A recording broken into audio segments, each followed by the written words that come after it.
এই যারা রোজা ভেঙে ফেলে তাদেরকে আপনারা এই হাদিসটা নিজেরা আজকে মুখস্থ করবেন, আর যারা ওই যে লাল কাপড় টাপড় লাগায় খায় এদেরকে এই হাদিসটা শোনায় দিবেন। পারবেন না ইনশাল্লাহ? বাংলাটা মুখস্থ রাখতে পারবেন তো? বাস শেষের অংশটা মুখস্থ রাখলেই চলবে, শুধু শেষের জায়গাটা মুখস্থ রাখলে চলবে। আমি বলছি মন দিয়ে শুনুন। রাসূলুল্লাহ সাল্লাল্লাহু আলাইহি সাল্লাম বলেন, আমি ঘুমিয়েছিলাম, স্বপ্নে দুই ব্যক্তি আমার কাছে এসেছে, আমার দুই বাহু ধরে আমাকে টেনে নিয়ে গেছে, দুর্গম একটা পাহাড়ের কাছে আনছে। ওই পাহাড়ের কাছে যাওয়ার পর আমি পাহাড়ের সামনে দাঁড়িয়ে রইলাম। আমাকে ওই দুইজন বললেন, আপনি পাহাড়ে ওঠেন। আমি বললাম, আমি উঠতে পারবো না।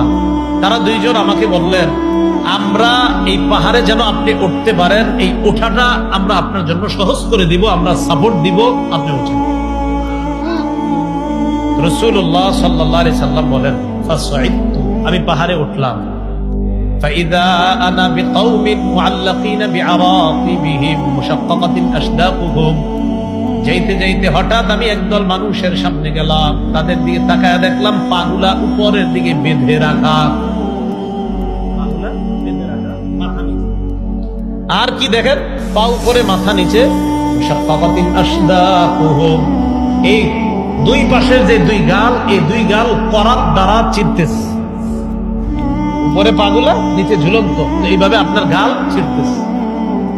তাসিলু আশদাকুহুম দামা, এই পুরা গাল, এই চোয়াল সহ রক্ত পড়তেছে। এই কল্পনায় আনেন, দৃশ্যটা কল্পনায় আনেন, পা উপরে মাথা নিচে, দুই পাশের গাল থেকে রক্ত পড়তেছে। ব্যাপারটা কত ভয়ঙ্কর!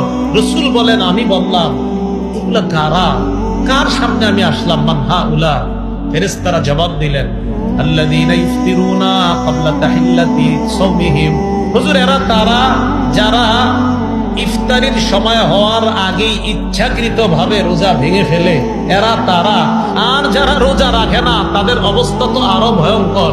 রাসূল বলেন, একদল হুজুর ইচ্ছাকৃতভাবে রোজার সাথে তামাশা করে, ইচ্ছা করে রাখো, মন চায় আমি রাখবো, মন চায় রাখবো না, ইচ্ছা করে যারা ভেঙে ফেলে, এদের এই অবস্থা, এটা চলতেই থাকবে।